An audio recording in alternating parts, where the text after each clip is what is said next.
Here we are. Welcome back again. Hope everybody had a great week.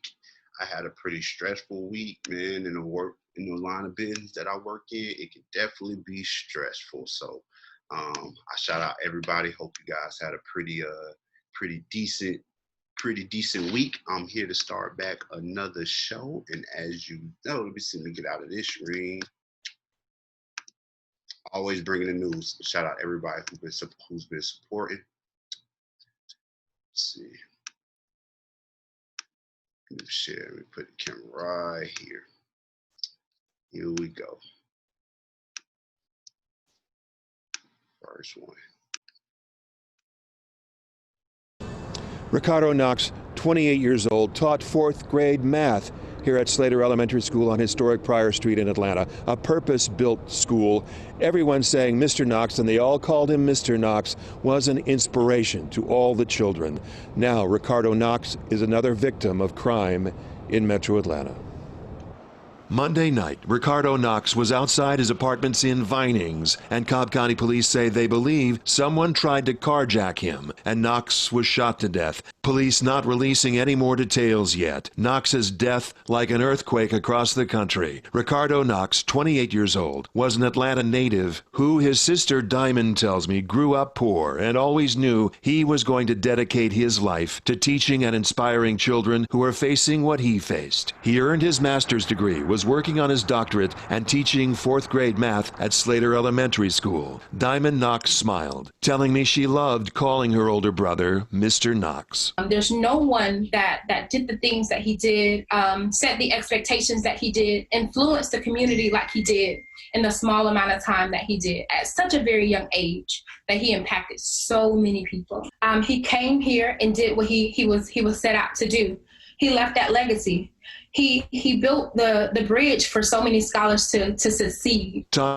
Rest in peace to this brother for sure, man. Violence running too rampant around here. And it's just another example of pointless violence. Another black man who's out here trying to do the best thing that he could and ended up losing his life. Random act of violence. How they blossomed under his leadership. Knox said in a YouTube video last year that he believed in focusing on students' strengths, not their deficits. Diamond says he was always encouraging others to be their best, always encouraging her. She showed me the last text he sent her. They love you. Everyone does. Who doesn't like diamonds? You're awesome sauce. Continue to show the world what real black woman magic is. Always thank the Lord and remain humble. Rest in peace to this brother. We'll follow up on this story. I meant to talk about it last week, but I didn't have a show last week. But rest in peace to Ricardo Knox and everybody who was affected by his death, all the children. Rest in peace to him. Also wanted to talk about this. McKinsey advised Purdue to offer rebates for opioid overdose. Anybody looked this story up, heard about it? Guarantee you didn't. Why it matters. It is one of the several options McKinsey gave to Slacker family, Purdue's owners, to drive sales of a drug at the time when opioid abuse had already killed thousands of people in the United States. In a 2007 presentation from McKinsey projected how many customers or of distributors, including CVS and Anthem, might overdose or develop a use disorder. The consultant company projected that in 2019, 2,400 basically CVS customers would either overdose or develop an opioid addiction, and that Purdue would pay CVS a $36.8 million rebate that year. Rebates and other strategies were McKinsey's attempts to help Purdue find a way to counter the emotional messages from mothers with teenagers that overdose on Oxycontin. CVS and Anthem said that they never received any rebates. In 2018, McKinsey became aware about the legal backlash from taking on Purdue as a client, and senior members of the firm asked whether the company should prepare for lawsuits by eliminating all our documents and email. It's unknown whether the consultants at the firm went on to destroy any records. Big picture, Purdue pleaded guilty on Tuesday to 3 criminal charges, including impeding the U.S. Drug Enforcement Administration efforts to combat the addiction crisis and paying illegal kickbacks to doctors. See that all the time, and then they pushing the coronavirus, right? Shot, the vaccine. It's just a lot, man. These things were freely happening. Imagine what was happening during the crack cocaine era, man. And that era is still not over. So hold them accountable. make them hold that L for all that money they tried to shovel into and delete emails. They know how to cover shit up. They gonna still walk. The most people, this story is gonna go under the bridge. I mean, it's gonna go under, under the radar when it's actually all said and done. But if I can remember and keep my eyes on it, I'll follow up on it. Now, I wanted to also take a moment to go through some music. I missed JuicyJ album last week. That album was good as fuck. JuicyJ album was good as fuck. That pull up was fire.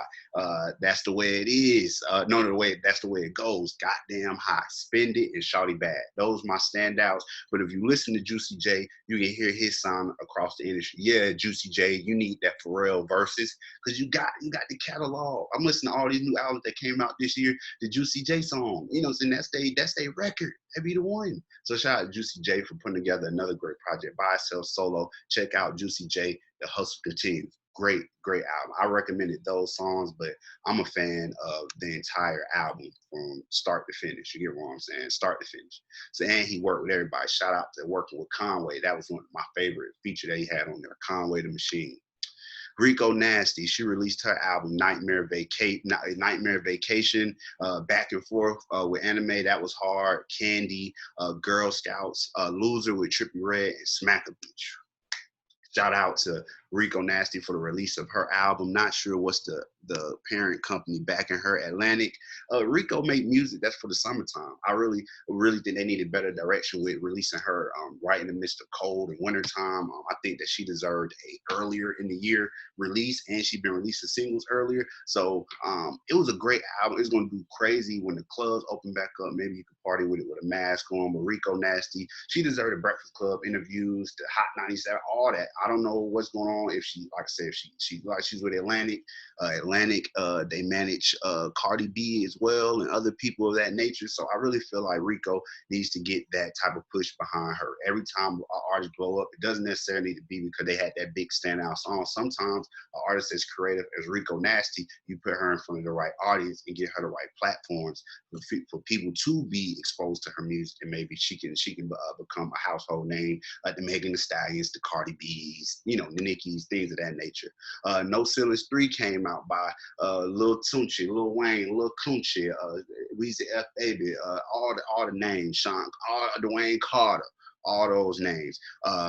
I didn't get to listen to the whole thing yet, but the first half of it, if you've heard the new No Ceilings 3, is hard, especially that BB King freestyle that he had with Drake, and that For the Night that he remixed, and when he redid the We Paid video, that song that he redid. And the standout also is that he did Out West with Young Thug. If you know anything about Young Thug and Lil Wayne's history, I was surprised to see them come together for a song, but sure enough, they did it. You know what I'm saying? And his son is on this project. Definitely check out No Ceilings 3 if you're a fan of Lil Wayne.